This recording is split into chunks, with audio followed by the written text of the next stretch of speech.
Inicia la tarde con Meridiano Blue. Dirige Ricardo Ospina. La noticia del momento en Blue Radio. Es la 1:01 p.m. Bienvenidos, como siempre, es un gusto saludarlos. Estamos en Meridiano Blue, hoy jueves 23 de octubre. Comenzamos con noticia urgente que tiene que ver con la crisis diplomática entre Colombia y los Estados Unidos. Mucha atención. Blue Radio puede confirmar que el gobierno del presidente Gustavo Petro, dentro de las posibilidades que tiene sobre la mesa en torno a la posible adopción de medidas tras los señalamientos del presidente Donald Trump contra el presidente Gustavo Petro, tiene en sus manos y está evaluando la posibilidad de ordenar el retiro de los militares y de los integrantes de otras fuerzas de inteligencia y armadas de Estados Unidos de las bases militares colombianas. Es una ayuda muy antigua que forma parte de la cooperación internacional que durante décadas ha tenido Estados Unidos con Colombia, particularmente en materia de lucha antidrogas.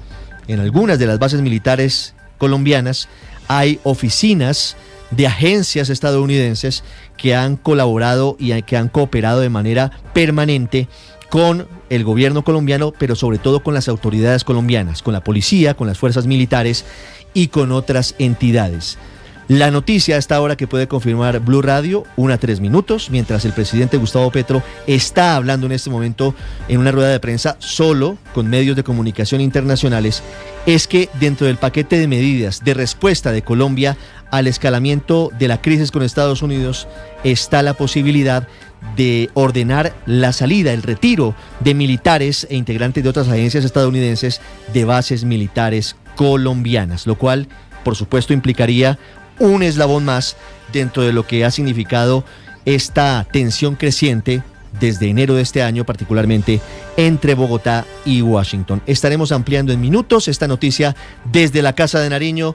Hay muchas informaciones hoy que a continuación, después de esta breve pausa, compartiremos con ustedes en Meridiano Blue.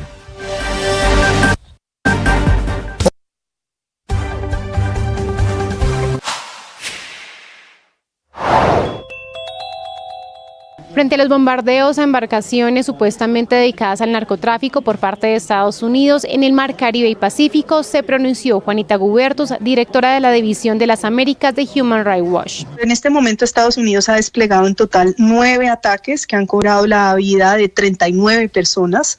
Son ataques contra embarcaciones, como usted dice, presuntamente que traficaban drogas. Sin embargo, desde nuestro punto de vista jurídico y teniendo en cuenta las obligaciones de Estados Unidos en materia de derecho internacional de derechos humanos, estos ataques, independientemente de si allí había o no narcotraficantes, constituyen ejecuciones extrajudiciales. Estados Unidos no está en conflicto armado con Venezuela, ni con Colombia, ni mucho menos con distintos grupos criminales. Lo que hay aquí, si acaso, es criminalidad organizada que tiene que ser enfrentada con todo el peso de la ley. Lo que corresponde son operaciones de interdicción marítima, intentos por capturar a estas personas y procesarlas judicialmente. Pero asesinarlos, matarlos sin ninguna posibilidad de enfrentar un juicio es lo que internacionalmente se conoce como una ejecución extrajudicial. Suscríbase a nuestro canal de YouTube para este y más contenidos. En Blue le ponemos cara a la radio.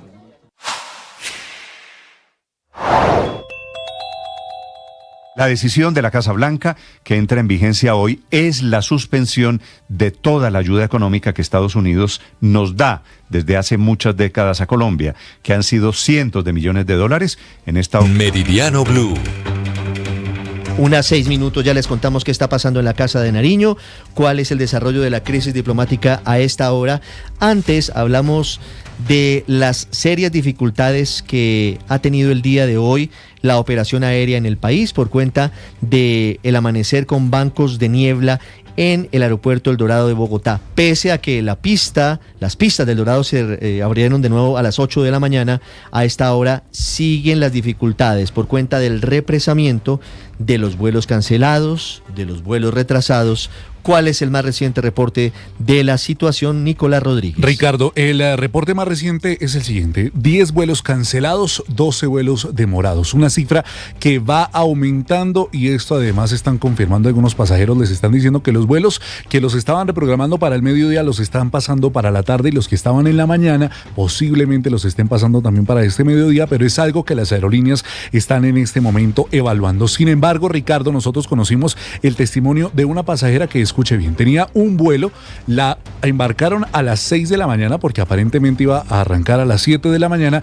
y la dejaron 3 horas dentro del avión, esto sin brindarle tinto, agua o simplemente dejarlo salir para esperar ese tiempo de la reacomodación. Esto fue lo que mencionó esta pasajera.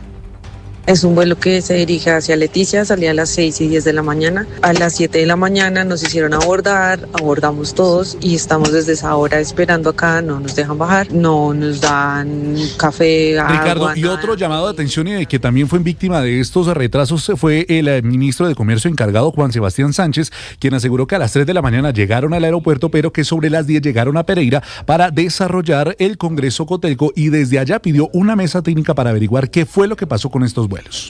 He pedido información al ministerio para saber, porque sí veníamos trabajando de manera articulada con el Ministerio de Transporte y la Aerocivil en un proyecto que nos permita superar esas barreras con los aeropuertos, porque hoy tuvimos una situación muy particular. Creo que muchos de los que están acá veníamos de Bogotá y no pudimos salir. Estábamos en el aeropuerto desde las 3 de la mañana y llegamos casi a las 10 de la mañana. Entonces, Ricardo, a esta hora lo que dice la Aeronáutica Civil es que la operación en el aeropuerto está completamente normal. Ya no hay neblina sobre las pistas, pero sí alertan que los retrasos se pueden prolongar. A esta hora hay dificultades en la movilidad desde muy temprano en la vía hacia la costa caribe colombiana, en la Ruta del Sol en Bosconia. Centenares de indígenas están bloqueando esta importante ruta desde las 5 de la mañana. La situación a esta hora, Ingel de la Rosa.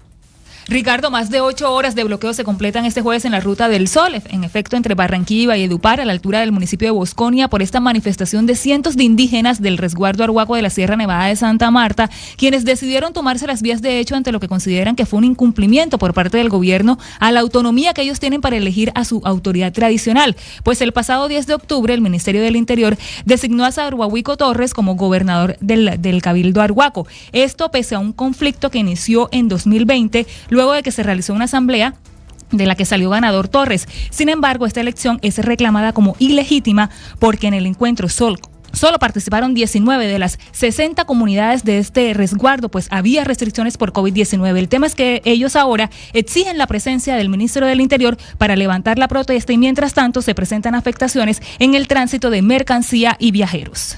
Ya regreso con la noticia del momento, que es un nuevo pronunciamiento desde la Casa Blanca, muy duro, otra vez en contra del presidente Gustavo Petro.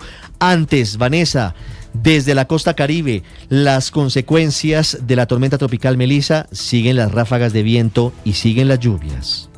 Y es que le cuento, Ricardo, que avanza por el Mar Caribe esta tormenta tropical Melissa sin seguir una trayectoria lineal o definida, y esto ha llevado a que su desplazamiento sea muy lento, de tan solo 5 kilómetros por hora.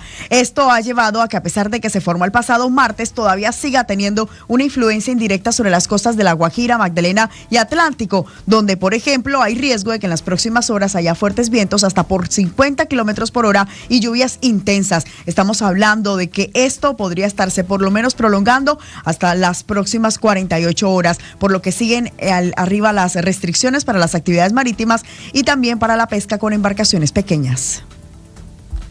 Muy bien, Vanessa, 1:10. Atención, acaba de hablar la portavoz de la Casa Blanca sobre el presidente Gustavo Petro, sobre el escalamiento de la situación diplomática con Colombia. César Moreno. Hola, Ricardo, muy buenas tardes. Pues no va a haber desescalamiento. Eso es más o menos lo que está diciendo Caroline Leavitt, que es la portavoz de la Casa Blanca.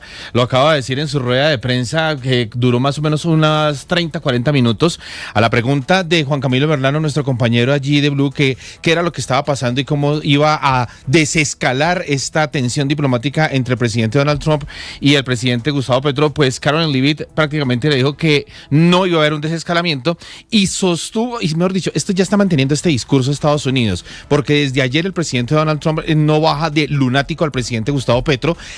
Anoche mismo también desde la base Andrews, el secretario de Estado norteamericano Marco Rubio también dijo que era un lunático y que pobrecitos los colombianos por tener un presidente así, pero que ya solamente les quedaba hasta el próximo año. Y hoy ya la portavoz entonces de la Casa Blanca, Caroline Leavitt, acaba de decir exactamente esto. We go in the back. The U.S. and Colombia relationship right now is at one of its lowest points in decades. We heard what President Gustavo Petro had to say about President Trump. We heard yesterday the response from President Trump.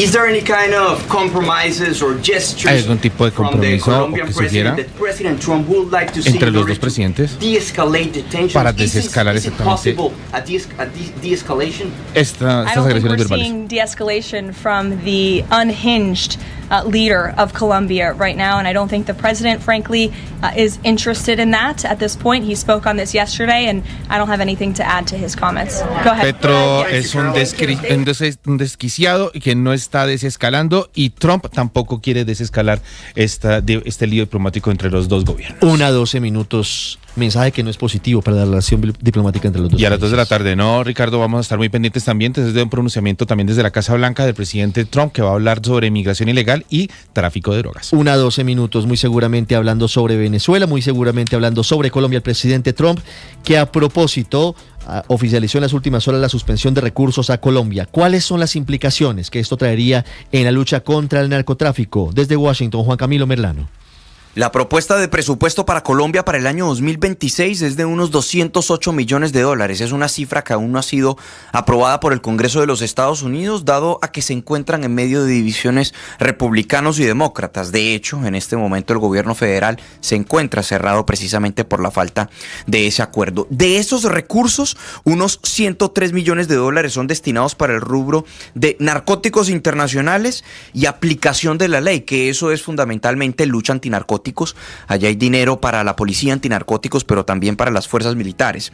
Otro rubro, por unos 39 millones de dólares, es el programa de financiación militar extranjera. Esto va destinado fundamentalmente para las fuerzas militares en Colombia. Y hay otro rubro que es nuevo, establecido este año por unos 67 millones de dólares, llamado programas de inversión para seguridad nacional, donde también hay recursos para fuerza pública en nuestro país y para adelantar con agenda en materia de seguridad. Esa es la distribución de los recursos que están propuestos para Colombia y la plata que dejaría de recibir nuestro país por cuenta de esta determinación en las últimas horas del presidente Donald Trump.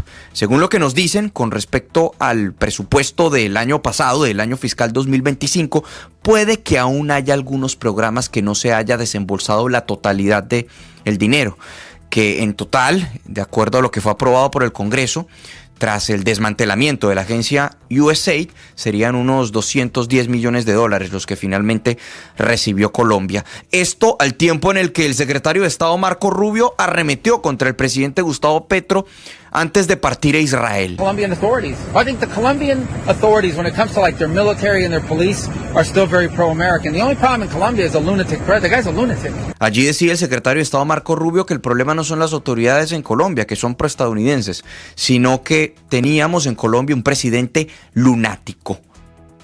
Que lo acaba de ratificar la portavoz de la Casa Blanca, Caroline Leavitt, a quien escuchamos a propósito ante una pregunta de Juan Camilo Merlano. Evitó Leavitt hace minutos referirse al posible cambio de régimen en Venezuela, la salida de Nicolás Maduro propiciada por Estados Unidos. Dijo que no se iba a adelantar porque eso lo abordaría el presidente Trump muy seguramente en la declaración que será en minutos. Voy a la Casa de Nariño, Catherine Ávila. ¿Qué dice el presidente Petro? Hasta ahora los medios internacionales sigue criticando las operaciones estadounidenses en aguas internacionales en contra del narcotráfico. Ricardo, sí señor, llevamos de una hora hablando del presidente Gustavo Petro defendiendo la estrategia de Colombia en la lucha antidrogas. El mandatario lo que hizo fue presentar una serie de datos según los cuales los cultivos de hoja de coca se han disminuido y también está respondiendo algunas preguntas, por supuesto, sobre el fin de la ayuda económica para Colombia que anunció ayer el presidente de Estados Unidos, Donald Trump, a quien Petro además señaló de haberlo calumniado y de haber insultado a Colombia. Esto dijo sobre esas ayudas. Estados Unidos y otros países. ¿Qué pasa si nos quitan la ayuda? En mi opinión, nada. tendremos problemas puntuales. Yo nunca he visto en el presupuesto de Colombia que aprobamos en el Congreso, etcétera, un solo dólar de ayuda. Eso no pasa por el Estado. No es ayuda a los gobiernos, a nosotros no nos ayuda nada, ni un dólar. Por eso cuando él dice quita eso, digo, pero ¿dónde están los subsidios que no los encuentro? No están en el presupuesto. Esa ayuda va a las ONGs que maneja USAID por fuera del gobierno, generalmente de origen norteamericano. Es decir, pues a propósito de los efectos de este fin de las ayudas para Colombia en el sector militar que usted mencionaba hace pocos minutos, dice el presidente que hay problemas de corrupción que han generado que la ayuda, en su opinión, pues se pierda, que la ayuda termine pues en otras manos, y por eso el mandatario asegura que se debe reemplazar esas ayudas por el presupuesto nacional. Ilícita o declarada ilícita por los poderes del mundo. Entonces, ahora, en la ayuda militar, pues tenemos algunos problemas. Digamos que se ha aprendido en la ayuda militar a entregar armas que sí se necesitan. Antes hay bodegas llenas de armas oxidándose, nunca se necesitaron o fueron compradas con oscuros intereses. Hay problemas de corrupción que ha generado la ayuda, que en mi opinión, y es la directriz que yo he dado a las fuerzas militares que comando, es que reemplazamos la ayuda por el presupuesto nacional. Es decir, Colombia compra sus armas. Dice el presidente Gustavo Petro, criticando las intervenciones de Estados Unidos en el Mar Caribe y también en el Pacífico, pues que a las personas que están asesinando no son narcotraficantes, que en su opinión llamarlos así es un error y que ellos son obreros del narcotráfico que por las circunstancias pues han terminado en esa situación. 1:18, Catherine, gracias. El abrebocas deportivo, Octavio, buenas tardes, ¿qué tenemos el día de hoy? Hola Richie, buenas tardes. Perdóneme un segundo que no le habían abierto el micrófono, salúdeme otra vez, por favor. Sí, hola, buenas tardes. Hola Richie, buenas tardes. El saludo para todos, y estamos hablando de lo que está sucediendo en este momento en el deporte. Dos noticias que impactan el mundo global. Una de ellas, la renovación de Lionel Messi en los Estados Unidos, y la otra, un escándalo en ese país con dos personajes de la NBA. Estaremos hablando de eso en instantes, y además del fútbol, por supuesto, porque están actuando en este momento jugadores colombianos en la Europa League, también en la Conference League, debut de Nelson de Osa con la camiseta del Betis, así que estaremos hablando de todo eso acá en los detalles, con cada movimiento en minutos en los deportes acá en Meridiano Blue. El café del Huila. La decisión de la Casa Blanca que entra en vigencia hoy es la suspensión de toda la ayuda económica que Estados Unidos nos da desde hace muchas décadas a Colombia, que han sido cientos de millones de dólares, en esta ocasión sacrificando lo del año entrante, que son un par de cientos de millones de dólares, pero también la histórica cooperación militar, la ayuda a programas sociales y plata para programas de erradicación de cultivos. Lo único de lo que nos estamos salvando esta semana es el castigo a través de aranceles. Entre los nuevos insultos, ahora Trump le dice a Petro matón, mal tipo. La traducción de la palabra que utiliza Trump contra Petro es criminal. Y el secretario de Estado, que es el canciller norteamericano Marco Rubio, le dice anoche lunático. Los ataques con lanchas cada vez más cerca a Colombia, ahora en el Pacífico. El siguiente paso, según la Casa Blanca, serían ataques contra el narcotráfico a través de operaciones terrestres. El escenario es impensable porque originalmente esta crisis entre América Latina y el gobierno y la Casa Blanca era por Venezuela y por Maduro. Ahora es por Petro y contra Colombia. Confío siempre en que tú... Vamos desde Ex Posible Crecer 2025, es una jornada única en la cual hay muchos empresarios, hay más de 500 MIPYMES que se encuentran participando en una jornada llena de aprendizaje práctico y networking estratégico para que todos ustedes, empresarios que han trabajado intensamente en talleres y masterclass, puedan diseñar todo ese paso a paso para continuar adelante con su proyecto estratégico. Lo mejor de todo esto es que vienen asesorados de grandes charlas, grandes empresarios y todos los talleres prácticos para que ustedes puedan hacer parte de todo este evento. Acá ustedes van a encontrar increíbles talleres en los los cuales ustedes les marcan hoja de ruta, les marcan fechas, estrategias, todo lo que usted necesita para todos los cambios que vienen empresarialmente, pues ustedes pueden empezar a ejecutar y poderse adaptar a ese nuevo mundo, a esas nuevas tecnologías que muchos de pronto les cuestan, y sobre todo los que ahora van a empezar a emprender. Pues si ustedes aliado a Colsubsidio puede hacer parte de Es Posible Crecer 2025 en esta jornada, para que ustedes y todas las personas que quieran empezar en estos procesos pues puedan empezar a recibir todas estas charlas, tener todo el tema de masterclass y lo mejor asesorado por los que siempre han llevado como una guía, y pues obviamente son internacionalmente reconocidos, como el caso de Giuseppe Itagliano, que es el, digamos, coautor, digámoslo así, de Philip Kotler, que comparte la conferencia de Conexión y Relevancia, estrategias para el cliente de hoy, algo donde sabemos que obviamente la atención al cliente es muy importante y es parte fundamental de todo lo que ustedes empiezan a realizar con su compañía. Pues ustedes lo van a encontrar acá, sobre todo con buenas experiencias en temas donde ustedes los asesoran en todos los puntos, y ustedes también, por ejemplo, van a encontrar talleres con Stephanie Livy, Luis Ernesto Araujo y Arturo González, quienes han ayudado a cada empresa a que salga adelante con un plan de acción ejecutado y con fechas muy establecidas. Los invitamos para que hagan parte de Es Posible Crecer 2025.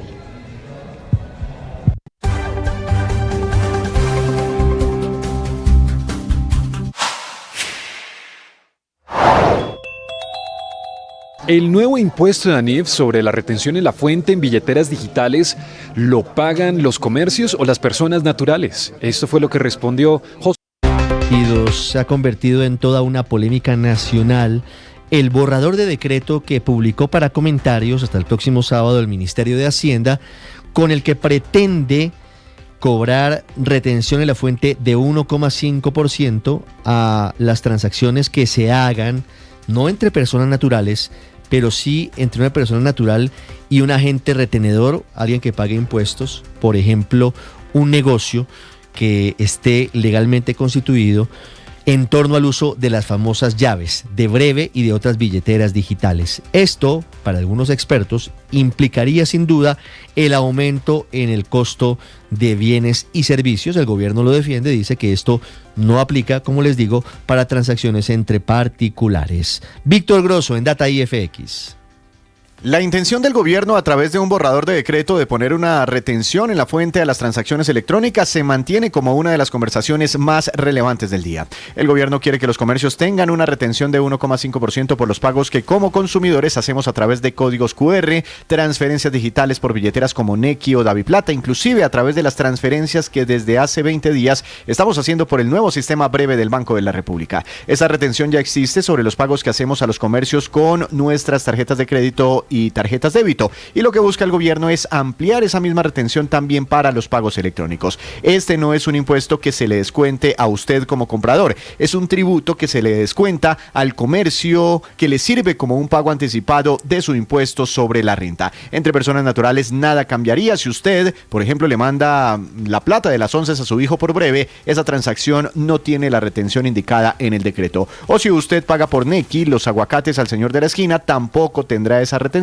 siempre y cuando el señor de los aguacates no esté obligado a recaudar IVA, que es lo que pasa con buena parte de los comercios informales. Si usted, al contrario, va a un restaurante formal que factura y paga con breve, ahí sí se hace la retención, pero no a usted, se la hacen al restaurante. Claro, hay muchas reacciones en contra de la medida. Hay quienes creen que los comercios van a encarecer los precios de sus productos y servicios para compensar el descuento por la retención. Desde el sector bancario dicen que esto atenta contra un sistema que apenas están haciendo como breve, y otros creen que se va a generar una gran desconfianza sobre todo el ecosistema digital de pagos, estimulando de nuevo el uso de dinero en efectivo. Dentro de sus aclaraciones, el Ministerio de Hacienda indica que no se está creando un impuesto nuevo, sino que se está ajustando una retención en la fuente ya existente. Víctor Grosso, DataIFX.com. Víctor, gracias. Y no solamente las fintech se están pronunciando en contra de esta propuesta del gobierno. Los banqueros han dicho, ojo, esto va a desincentivar el uso de los pagos digitales y nos va a devolver a manos del efectivo. Giovanni Quintero. El Congreso Colombiano de la Construcción, que se realiza en Barranquilla y es organizado por Camacol, los presidentes del Banco de Bogotá y Da Vivienda expresaron su rechazo a la propuesta del gobierno nacional de aplicar retención en la fuente a las operaciones del nuevo sistema de pagos inmediatos conocido como Breve. César Prado Villegas, presidente del Banco de Bogotá, aseguró que la medida desincentiva el uso de la plataforma recién implementada. Entonces me parece una señal pésima, totalmente inoportuna, y esperaría que el gobierno entre en razón y retire ese proyecto o simplemente no lo expida. Por su parte, Javier Suárez, presidente de Da Vivienda, advirtió que la medida afectaría los pilares del nuevo sistema. Claramente esto iría en contra de un sistema que apenas están haciendo y que se ha montado bajo 3 supuestos fundamentales: la interoperabilidad, la inmediatez y la gratuidad. Ambos banqueros coincidieron en que grabar el sistema Breve frenaría la digitalización financiera y el crecimiento económico del país. Y siguiendo con noticias económicas, ojo con esto, porque puede tener implicaciones profundas en el futuro petrolero y energético del país. Les contamos este miércoles de la convocatoria a una asamblea extraordinaria de accionistas en Ecopetrol, que se adelantaría en las próximas semanas, seguramente ya hay fecha. Detrás de esto existe la posibilidad de que el gobierno busque darle un puesto en la junta directiva de la petrolera a los trabajadores y buscaría eliminar los requisitos para que se puedan tomar decisiones como la venta del negocio del Permian de fracking en Estados Unidos, sin necesidad de reemplazar antes de que la junta pueda tomar decisiones a la expresidenta de esa corporación, de esa junta, Mónica de Greiff. Las implicaciones son profundas, como les decimos. Marcela. Ricardo, 11 de noviembre va a ser la Asamblea Extraordinaria de Accionistas de Ecopetrol. Tenemos ya las propuestas que se van a poner a consideración de los accionistas, que básicamente es el Ministerio de Hacienda, que tiene la mayoría de las acciones. ¿Qué dicen esas propuestas? Que se modifiquen los estatutos de la compañía de modo que la junta directiva pueda tomar decisiones siempre y cuando tenga el número mínimo de 5 personas formando el quórum. En la práctica esto implica que no sería necesario reemplazar a Mónica de Greiff, expresidenta hoy de la junta directiva, para poder volver a tomar decisiones. Es que desde la salida de Mónica de Greiff, la junta quedó básicamente bloqueada y no pueden votar ni decidir, aunque sí pueden ser informados sobre las actividades de la compañía. Esto se da en un momento clave en el que, como usted lo mencionó, el gobierno está insistiendo, principalmente el presidente Petro, en que se vendan las operaciones de fracking en Estados Unidos, en que se venda lo que está en el Permian. El segundo cambio, que no es menor, es incluir a un trabajador dentro de la junta directiva de la USO. En la USO están mirando con detalle las propuestas y aunque está escrito que un trabajador estará en la junta, no todo es lo que parece. Mauricio Gómez, directivo de la Junta Nacional de la USO. Lo primero es que realmente sea un trabajador de Ecopetrol, que sea afiliado a la Unión Sindical Obrera. Y segundo es que se establezca un mecanismo participativo, democrático y garantista que permita una participación democrática. Dicen esta propuesta del gobierno nacional que los miembros de las directivas de los sindicatos no pueden postularse para este puesto de trabajadores en la Junta y que se va a llevar a cabo una votación para elegir a esa persona. Esa persona además tiene que cumplir con requisitos como 12 años de experiencia profesional. La salud de los colombianos en cuidados intensivos. Blue Radio informa. 1:29, no ha caído muy bien la asignación del viceministro de Salud, viceministro de Protección Social, Luis Alberto Martínez, como superintendente de salud encargado, en reemplazo de Giovanni Rubiano, quien salió en medio de una aguda controversia. Están encendiendo alerta los pacientes. Desde diferentes sectores dicen se necesita continuidad y se necesita un cambio de fondo en la supersalud. Jessica Gutiérrez. El Ministerio de Salud oficializó mediante decreto la designación de Luis Alberto Martínez, quien se desempeñaba como viceministro de Salud Pública, como nuevo Superintendente Nacional de Salud encargado. Esto tras la salida del doctor Giovanni Rubiano, a quien el gobierno le solicitó la renuncia. Sin embargo, la designación ha generado cuestionamientos entre distintos sectores. Néstor Álvarez, representante de pacientes de alto costo, expresó su inconformidad al considerar que el nombramiento refleja la improvisación del gobierno. Consideramos que es una persona que sencillamente va a llegar a seguir atendiendo las órdenes del presidente, que es casi destruir el sistema de salud, e indudablemente pues nunca va a adelantar ninguna investigación contra ninguna EPS, menos las intervenidas. Cabe recordar que el viceministro de Protección Social también fue designado por el gobierno como presidente de las mesas técnicas encargadas de evaluar un reajuste en la unidad de pago por capitación, tal como lo ordenó la Corte Constitucional. Sin embargo, dicho reajuste aún no se ha llevado a cabo. Y seguimos a esta hora de la tarde, estamos en Meridiano Blue y vamos a hablar ahora de la 9ª Vuelta al Putumayo. La gobernación de Putumayo está invitando al próximo 29 de octubre al 2 de noviembre, pedaleando en serio. Todos los ciclistas que quieran participar, pues ya saben que tienen tiempo todavía de inscribirse para poder estar en esta 9ª Vuelta al Putumayo. La vuelta está de regreso, son 4 etapas, más de 430 kilómetros y muchísima unión, muchísima diversión, muchísimo ambiente festivo para esta vuelta al Putumayo. Es la invitación que extienden desde ya la gobernación de Putumayo y también Indercultura Putumayo. Así que ya saben, pueden buscar las inscripciones, buscar la 9ª Vuelta al Putumayo para poder participar de este evento que no solo es deportivo, sino también de integración para todos los que son fanáticos y amantes del deporte y de la naturaleza en el Putumayo. Así que esa invitación a la 9ª Vuelta al Putumayo, pedaleando en serio, 29 de octubre al 2 de noviembre.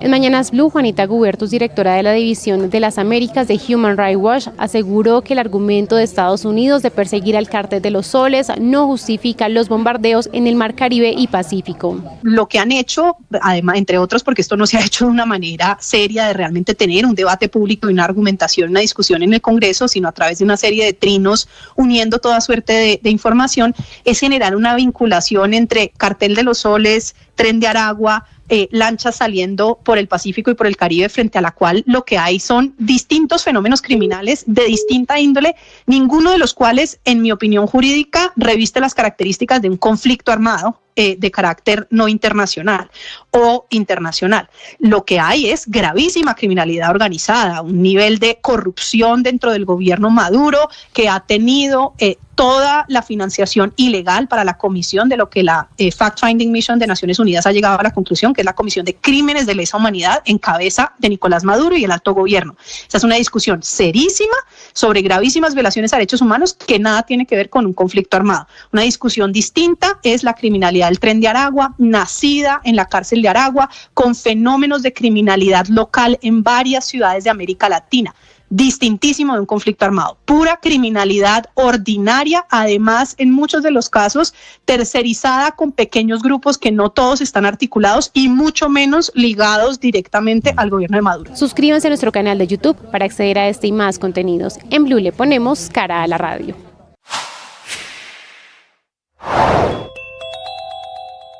El gobierno acaba de presentar el borrador para un proyecto de asamblea constituyente que va a tener que estudiar el Congreso en los 2 meses de esta legislatura, un poquito menos, que quedan todavía. En medio de este ambiente político enrarecido, polarizado, el gobierno va en serio o va a intentarlo, lo de la Asamblea Constituyente. El gobierno está entregando a través del Ministerio de Justicia este borrador, que es una Asamblea Constituyente, había dicho el presidente Petro, para el próximo gobierno, pero se anticipa, no por coincidencia. Anoche Iván Cepeda, en el cierre de su campaña, había dicho que estaba abierto a una asamblea constituyente, el que quiere ser el heredero del petrismo. Esto coincidiría, Néstor, con las elecciones del próximo año. En cualquier caso, en los tiempos, en caso de que llegara a prosperar, necesitaría la aprobación de las mayorías en Senado y en Cámara. Este proyecto de ley que está dando a conocer el Ministerio de Justicia esta madrugada, firma de Shanghái, China. El comunicado, el ministro de Justicia, Eduardo Montealegre, concluye de la siguiente manera: el texto que hoy presentamos a consideración de los sectores sociales es un punto de partida para construir sobre él las bases de la transformación que requiere Colombia.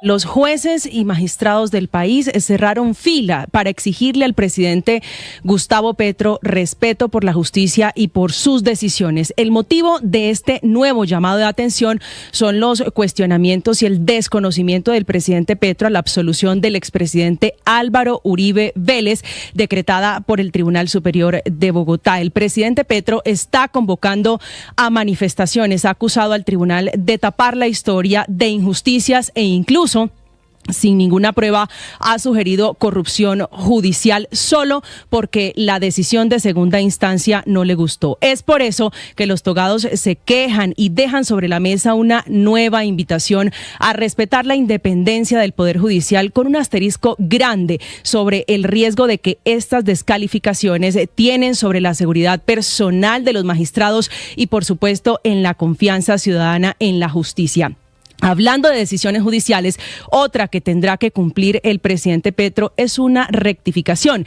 Esta vez debe rectificar sus acusaciones en contra de Marta Lucía Ramírez, la ex vicepresidenta, a quien después de criticarlo por la militarización de la frontera con Venezuela, le dijo que iba a atacar a uno de sus socios comerciales. La acusó de tener vínculos, sociedades, narcotraficantes y paramilitares.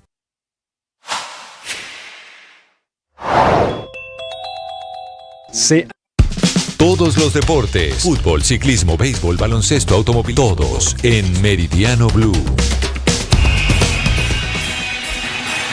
Y empezamos hablando de la noticia deportiva del momento, que tiene que ver con la renovación de Lionel Messi en los Estados Unidos. El hombre del Inter Miami, el argentino, se va a quedar en el conjunto de la MLS, con lo que en principio asegurará también su participación, no solo en la MLS en el próximo tiempo, sino además en la Copa del Mundo 2026. Lo más seguro es que ya esté confirmada su presencia, por más de que todavía no es de manera oficial. Pero lo que sí confirma con esta vinculación con el Inter Miami es que va a estar en la inauguración del nuevo estadio que prácticamente fue construido para Lionel Messi en los alrededores del Aeropuerto Internacional de Miami, en la Florida, en los Estados Unidos. Ahí va a estar Lionel Messi como jugador del Inter Miami, que recordamos acaba de anunciar que el jugador se va a quedar en el Inter Miami y acaba de firmar su extensión de contrato con el equipo rosa de David Beckham y de la MLS. Así que Messi se queda en los Estados Unidos. Cambiamos y nos metemos en la UEFA Europa League. A esta hora están terminando los primeros partidos del día en una jornada doble que tendrá muchísimos duelos. Los partidos que tienen que ver con los futbolistas colombianos: a esta hora el Fenerbahce le está ganando 1-0 al Stuttgart. John Hader Durán se entró en el minuto 87 por parte del conjunto turco. Repetimos, están ganando 1-0. El Bologna de Italia está ganando 2-1 como visitante frente al Steaua de Bucarest. En ese partido está jugando como titular John Lucumí, que juega a los 90 minutos. Vemos en pantalla, para aquellos que están en nuestro canal de YouTube, la formación original del Bologna en este partido. Vemos al Lucumí ahí sobre la derecha, en el equipo que está formado en la parte de abajo. Vemos al colombiano. Mientras tanto, el Betis acaba de empatar 0-0 frente al Genk de Bélgica como visitante. La noticia tiene que ver con el debut de Nelson de Osa como titular en el equipo. También lo vemos en la esquina, en la parte de abajo, formando al colombiano. Luego entró el Cucho Hernández. Nelson de Osa no jugó completo, jugó 63 minutos. El Cucho entró en el 76, tuvo un par de oportunidades de gol y al final terminó el empate 0-0. Mientras tanto, en un ratico nada más, a las 2 de la tarde, se van a jugar otros partidos importantes, entre ellos el que va a jugar el Crystal Palace en la Conference League. El equipo de los colombianos Lerma y Muñoz, que serán titulares frente al Larnaca de Chipre, ahí de local en Londres. Así que Lerma y Muñoz titulares en este equipo en la Conference League. Estaremos atentos a todo eso. Y les contamos antes de cerrar los deportes lo que está sucediendo en los Estados Unidos. Fueron detenidos dos personas que tienen que ver con el baloncesto de la NBA, Chauncey Billups, el entrenador de Portland Trail Blazers, también un jugador, Terry Rozier, el hombre del Miami Heat, fueron detenidos el día de hoy en diferentes ciudades por el FBI. Están vinculados a apuestas ilegales en los Estados Unidos. Tienen alrededor de 11 meses siguiéndole la pista a este par de personajes, que además están vinculados con otras personas que estarían detrás de este proceso de apuestas ilegales en los Estados Unidos. En los últimos tiempos, jugadores de varios deportes han sido detenidos y encarcelados con respecto a este tema que está agitando el deporte de los Estados Unidos. Así que crisis en los Estados Unidos con respecto a esto. Estaremos pendientes entonces. Hay muchísimo fútbol, repetimos, juegan muchos colombianos el día de hoy y por supuesto todos los detalles como siempre acá en Meridiano Blue.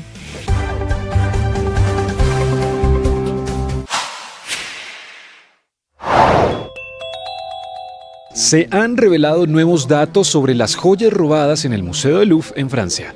Toda la información aquí en Blue Radio. Es una historia que está contando el diario El País de España, y efectivamente esas joyas, o algunas de esas joyas, mejor dicho, robadas el pasado domingo en ese robo de película que hemos venido contando en los últimos días, algunas de ellas serían colombianas, las esmeraldas.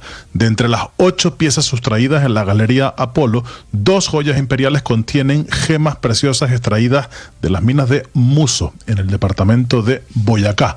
Por si ustedes no lo recuerdan, es un municipio que es conocido por sus yacimientos esmeraldíferos a nivel mundial. Se encuentra a 170 kilómetros de Tunja y a 90 de Chiquinquirá. Las piezas en cuestión son un collar y un par de pendientes que pertenecieron a María Luisa de Austria, la que fuera segunda esposa del emperador Napoleón Bonaparte.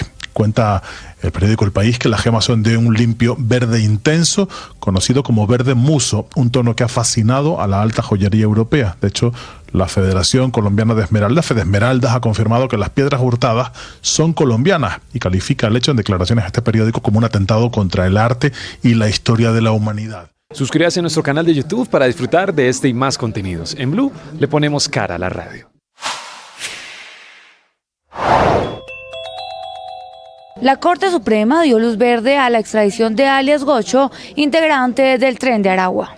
La Sala de Casación Penal de la Corte Suprema de Justicia emitió concepto favorable para la extradición del ciudadano colombo-venezolano Luis Alfredo Carrillo, requerido por el gobierno de Chile por los delitos de asociación ilícita y secuestro con homicidio, en el marco de la investigación por el asesinato del exteniente venezolano Ronald Leandro Ojeda, ocurrido en febrero de 2024 en Chile. Carrillo Ortiz fue capturado en Colombia a comienzos de este año tras una circular roja de Interpol solicitada por las autoridades chilenas, que formalizaron posteriormente su pedido de extradición. En su decisión, la Corte recordó que ya había emitido un concepto desfavorable de extradición a Venezuela, pues las conductas atribuidas al requerido ocurrieron exclusivamente en territorio chileno, lo que activa el principio de jurisdicción preferente a favor del Estado donde se cometieron los delitos. Suscríbase en nuestro canal de YouTube y siga toda la información en bluradio.com. En Blue le ponemos... Esto es lo que usted debe saber a esta hora en Meridiano Blue. Esta tarde habrá reunión en la Casa de Nariño, en la Cancillería en realidad, para evaluar cómo superar la crisis diplomática con los Estados Unidos. Caterina Vela, ¿con quién está? Desescalar el lenguaje y no ponerle más leña al fuego desde la Cancillería. Ese será el discurso durante esta reunión en medio de la crisis diplomática con Estados Unidos. Blue Radio conversó con el vicecanciller Mauricio Jaramillo, quien reveló detalles. No vamos a la reunión a exigir ni a pedir, salvo obviamente creo que lo normal, y eso es un innegociable, que al presidente colombiano se le puede descalificar. Luego lo otro, necesitamos recomponer el sistema de cooperación, para luchar contra el narcotráfico, para seguir gestionando el tema migratorio, para relanzar más bien preservar el comercio de los desacuerdos políticos, porque ahí tenemos pues un marco que se tiene que respetar. La apuesta del gobierno nacional está en el encargado de negocios de Estados Unidos, John McNamara. El vicecanciller reconoció que este es un momento crítico y se refirió a lo que sigue tras el anuncio de Donald Trump de poner fin a las ayudas económicas para Colombia. En el momento en que nosotros seamos informados acerca de esas decisiones, pues tomaremos las decisiones respectivas, pero no podemos reaccionar con base, insisto, en una especulación. No, es que no sabemos de qué sanciones se está hablando, no sabemos de qué recortes, entonces no podemos, insisto, sobre algo que no es específico, sobre algo que no conocemos en concreto. La canciller Rosa Villavicencio iba a viajar a Nueva York para asistir a la ONU ayer, sin embargo, en medio de esta crisis canceló su visita. Catherine, gracias. El presidente Gustavo Petro viene insistiendo en que la droga no está saliendo hacia Estados Unidos por el Mar Caribe, sino por el Pacífico. Y a propósito de esto, ya van 2 ataques a narcolanchas en ese lugar del planeta. El reciente ataque de Estados Unidos a una narcolancha en inmediaciones de la costa pacífica colombiana revive la polémica planteada por el presidente Gustavo Petro sobre la presencia de organizaciones criminales internacionales con operaciones en Colombia para sacar cocaína del país. El propio presidente ha denominado al cañón del Micay, en el litoral pacífico colombiano, como la gran bolsa internacional de la cocaína, ya que facilita el transporte de cargamentos hacia puertos clandestinos y rutas marítimas. Esta región concentra algunos de los mayores cultivos ilícitos del país. Son un ejército del narcotráfico que se ha tomado esa zona porque va hacia el mar. Entonces, en ciertas alturas, cierto punto donde la hoja de coca es muy productiva, copan con sembríos de hoja de coca, sembradíos, la región no produce más sino hoja de coca y bajan la cocaína hacia los puertos o las ensenadas. El mayor puerto es el puerto de Buenaventura, de exportación de la cocaína del Micay. La Bolsa Internacional del Narcotráfico a la que se refiere el presidente Petro, que opera en el Pacífico colombiano, va desde el cartel de Sinaloa hasta las mafias albanesas que delinquen en conjunto con los frentes Jaime Martínez y Dagoberto Ramos de las disidencias de las FARC, además de la guerrilla del ELN. El propio mandatario lo reconoció durante un reciente Consejo de Ministros. Los que dominan ese ejército de narcotraficantes son extranjeros.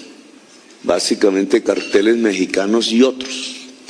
Al plateado ya se le decía una bolsa del narcotráfico a nivel mundial. Allí se cuadraban los precios internacionales de la cocaína. Y llegaban albaneses, croatas, mafias de los Balcanes, mafias europeas, mafias norteamericanas, mafias mexicanas, mafias suramericanas. Según las más recientes cifras del Ministerio de Defensa, con corte a septiembre de este año, se han interceptado 170 embarcaciones que pretendían sacar droga del país y en lo que va corrido de este año se han incautado más de 700.000 kilogramos de cocaína. Muy bien, Salima, 1:47. Diseccionamos las consecuencias de la suspensión de la ayuda estadounidense a Colombia. ¿Esto qué implicaría en caso de que ya estén firme? Stephanie Valencia.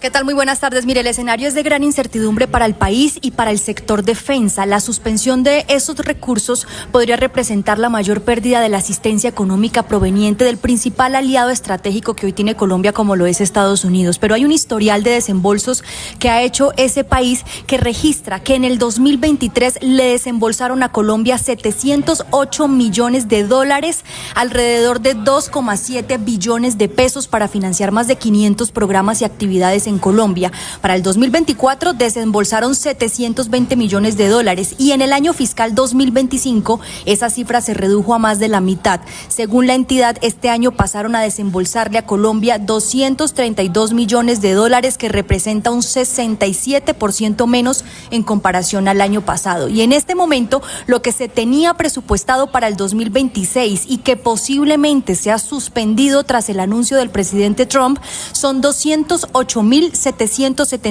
millones de dólares destinados específicamente a programas de inversión en seguridad nacional, control internacional de narcóticos y programa de financiamiento militar en el extranjero. Pero principalmente una de las entidades más afectadas en nuestro país será sin duda la Policía Nacional, cuyas aeronaves, recordemos, muchas no son nacionalizadas, le pertenecen a los Estados Unidos y están bajo la modalidad de comodato y que podrían ser retiradas en cualquier momento. También el mantenimiento que se hace, por supuesto, a esas aeronaves, también aeronaves del Ejército Nacional, el entrenamiento a fuerzas especiales específicamente, que son los que en muchos de los casos se dedican a esas operaciones en contra del narcotráfico, e incluso nos dicen que se pueden ver afectadas también las investigaciones que la Fiscalía y la Procuraduría General de la Nación adelanta en contra del narcotráfico y que son financiadas por los Estados Unidos. En este momento, el Ministerio de Defensa dice que no sabe con exactitud qué se va a perder, porque en este momento hay unos acuerdos y hay unos contratos a varios años firmados con Estados Unidos que no se podrían suspender de un momento a otro,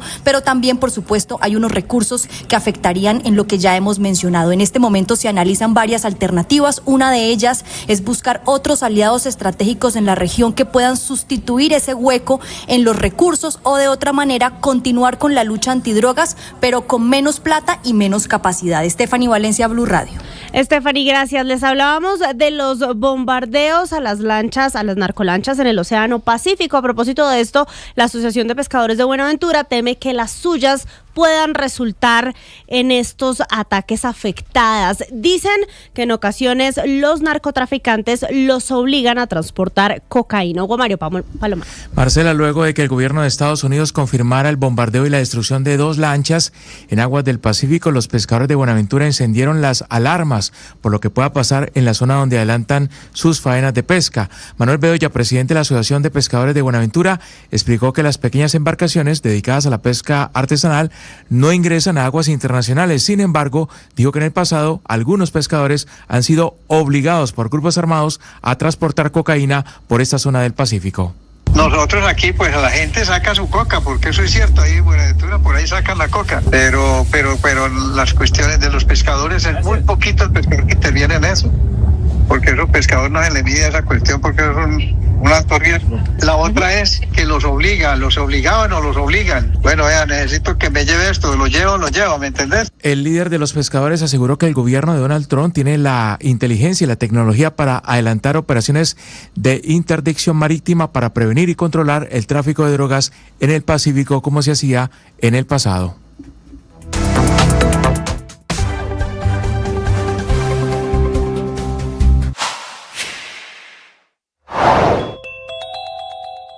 La Procuraduría acaba de suspender al alcalde de Barranca Bermeja por participación en política, cuya esposa, la del alcalde de Barranca, es o era candidata al Senado en la consulta del Pacto Histórico este domingo. Él, que llegó por firma, se volvió petrista y que también tiene un proceso por corrupción. La Procuraduría General de la Nación acaba, como usted lo acaba de decir, de suspender provisionalmente por 3 meses al alcalde de Barranca Bermeja, Jonathan Vázquez Gómez, por su presunta participación indebida en política. Según la investigación de la Procuraduría General de la Nación, llegaron videos y fotografías al ente de control donde se observa al mandatario participando en varios actos de campaña de precandidatos al Senado de la República, entre los que se encuentra su esposa Laura Cristina Ahumada, quien actualmente se encuentra inscrita como precandidata al Senado de la República por el Pacto Histórico, consulta, como usted lo dijo, Néstor, que se va a realizar este domingo. Aunque Vázquez Gómez había llegado por firmas en Barranca Bermeja, Néstor, recordarán ustedes que además se generó una polémica por su elección por presunta compra de votos a 100.000 pesos y que actualmente tiene en este momento este alcalde una investigación en la Fiscalía General de la Nación, pues incluyó a su esposa Laura Ahumada precisamente en el Pacto Histórico a través de Daniel Quintero, exalcalde de Medellín. Hace 15 días le hicieron una campaña multidimensional allí en el puerto petrolero, Néstor, más de 5.000 personas en un parque con todo lo que tiene que ver con un proselitismo político. Dicen las autoridades. Esto es lo que usted debe saber a esta hora en Meridiano Blue. Atención, a esta hora hay 3 militares heridos en un operativo en el norte de Bogotá. Felipe García. Hola Ricardo, sí señor, calle 151 con carrera 55 en plena zona residencial del barrio Masurén. 3 militares resultaron gravemente heridos con arma de fuego luego de que hicieran un operativo contra un hombre, al parecer con orden de captura por homicidio. Este criminal se estaba movilizando en una camioneta cuando se dio cuenta que ya estaba siendo acorralado por las autoridades sacó un arma de fuego a través de la ventana y empezó a disparar indiscriminadamente contra los uniformados, quienes de inmediato, Ricardo, también reaccionaron. Hubo un intercambio de disparos a plena luz del día aquí en el norte de Bogotá. Estos 3 militares ya fueron trasladados de urgencia a la clínica cardioinfantil con graves heridas de consideración. Estamos atentos, Ricardo, al estado de salud de estas personas y asimismo a la captura del criminal por el que iban, Ricardo. Y hablamos ahora de la constituyente que ahora propone el presidente Petro, el borrador de proyecto de ley que se presentó hoy por parte del ministro Eduardo Montealegre. Sergio Barbosa. ¿Qué tal? Buenas tardes. El gobierno del presidente Gustavo Petro presentó el borrador de proyecto de ley para convocar a una asamblea constituyente para cambiar la constitución de 1991. El anuncio lo hizo desde China el ministro de Justicia Eduardo Montealegre y uno de los argumentos es que existe un bloqueo institucional. Serían 71 delegados, sesionaría por 3 meses, podría modificar toda la constitución del 91 y le daría facultades extraordinarias al presidente de la República por 6 meses para expedir decretos con fuerza de ley para precisar los requisitos para ser delegatario y propone además que no sea revocado el Congreso de la República. De acuerdo con el jefe de la cartera de Justicia, este anuncio se produce en un contexto de urgencia por reformar el país. El gobierno busca con la idea de una constituyente ser el espacio idóneo para impulsar la totalidad del programa social que, según Eduardo Montealegre, ha sido obstaculizado por quienes no han permitido el desarrollo del primer gobierno de izquierda en la historia de Colombia. Entre los 11 artículos de este borrador de proyecto legislativo se incluyen las preguntas y el tiempo de vigencia de la idea de una Asamblea Nacional Constituyente. Antes del blog deportivo, hay noticia que tiene que ver con el asesinato de una joven estudiante de la Universidad Nacional de Medellín cuando estaba viajando por el departamento del Cauca. Danilo Arias. Ricardo, es que a través de Richard Tobar, hermano de Angie Paola, la joven de 26 años, estudiante de Ingeniería Administrativa en la Universidad Nacional en Medellín, conocimos algunos detalles de lo que hasta ahora se sabe sobre los confusos hechos en los que perdió la vida el pasado 27 de agosto en medio de un supuesto operativo por frustrar su secuestro allí en el departamento del Cauca. Tobar comentó lo que hasta ahora son solo hipótesis. Contó que las disidencias de las FARC interceptaron a su hermana y otro compañero a eso de las 8 de la noche. Los bajaron en límites entre Popayán y Piendamó y los montaron a otro vehículo. Después de eso, aseguró, se encontraron con el ejército. En ese momento fue cuando comenzaron los supuestos enfrentamientos. Lo único que sabemos es que durante el enfrentamiento pudo haber pasado muchas cosas. El informe todavía no está completo, la investigación todavía no está finalizada, pero... Su familia asegura que Angie deja un vacío enorme que no podrá ser llenado con absolutamente nada y el jueves de la próxima semana será enterrada en su natal departamento de Nariño, Ricardo.